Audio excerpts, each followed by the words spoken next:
Hi! In this video, you'll learn how to set up your Digibiz24 account and get started right away.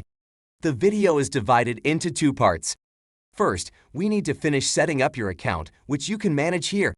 Second, you should also finish setting up your website, which you can do here. I'll explain what exactly I mean by website later on. But for now, let's finish setting up your account. First, click here on this icon and select Settings, then click on Edit Account. Once you've entered your password, you can change your username, which by default is your email address, over here. This is not mandatory, however, as your customers will never see your username. It's more a matter of taste as to whether you want to keep your email address as your username or not. Likewise, it's simply a matter of aesthetics if you want to change your account profile picture by clicking on it and then following the next steps. If you upload a new image, it will be displayed here in the top right-hand corner. As before, neither your customers nor your page visitors will ever see it. More importantly, clicking on this button here is where you need to sign the data processing agreement. Before you do that, of course, you should read it carefully via this link here. Now your account is set up, we can move on to the second part of the video, namely looking at your website. It can be managed via this section here.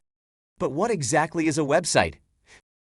Well, a website is simply a specific URL under which you work. For example, gettinghappy.com. You create landing pages, courses, a legal notice, and so on for this URL. All these things then run under this gettinghappy.com address. However, it's possible that you don't have a website through Digibiz. You may also have another brand which is about fitness rather than happiness. And of course, you wouldn't want to sell your courses for this brand under the gettinghappy.com address. On the contrary, you'll probably want to separate the two brands completely, which is what these websites are for. You can create separate websites for each of your brands and switch back and forth between them in Digibiz, just like Netflix profiles, and have completely independent settings for each website. But back to the point. Right now, you only have one website. Before we start with the next one, we should finish setting up the first one. To do so, click on the website icon and then on Website Settings.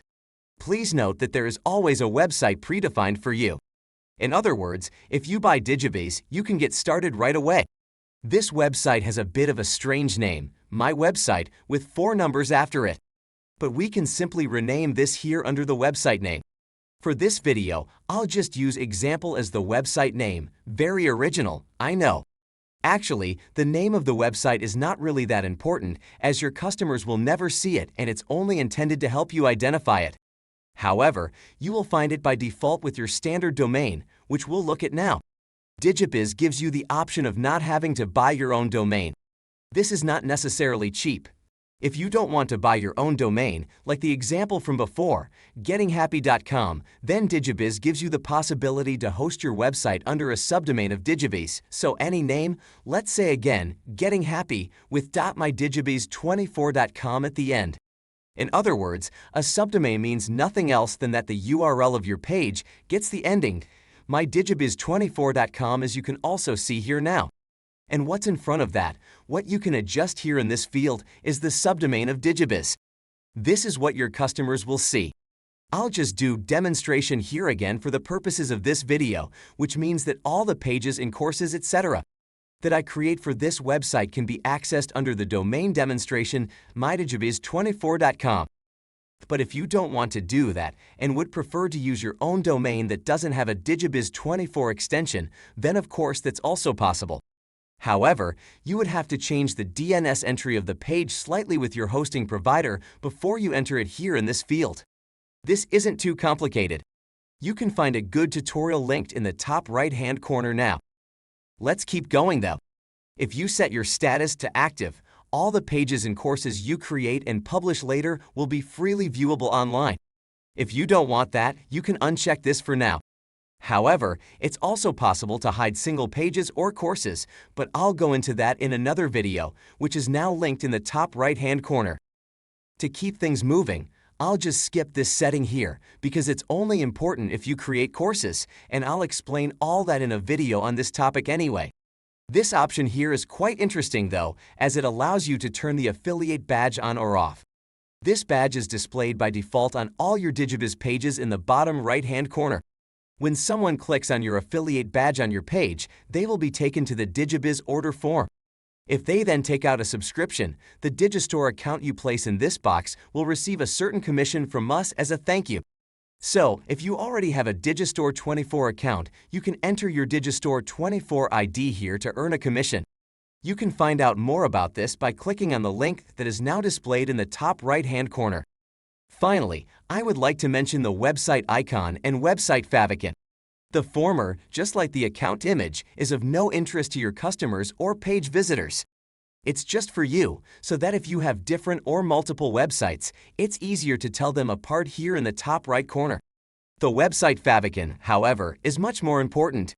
For each URL, a favicon is displayed in the browser. For example, here it is this favicon. You can and should customize it. To use another website icon or website favicon, just click on the image as before and follow the steps.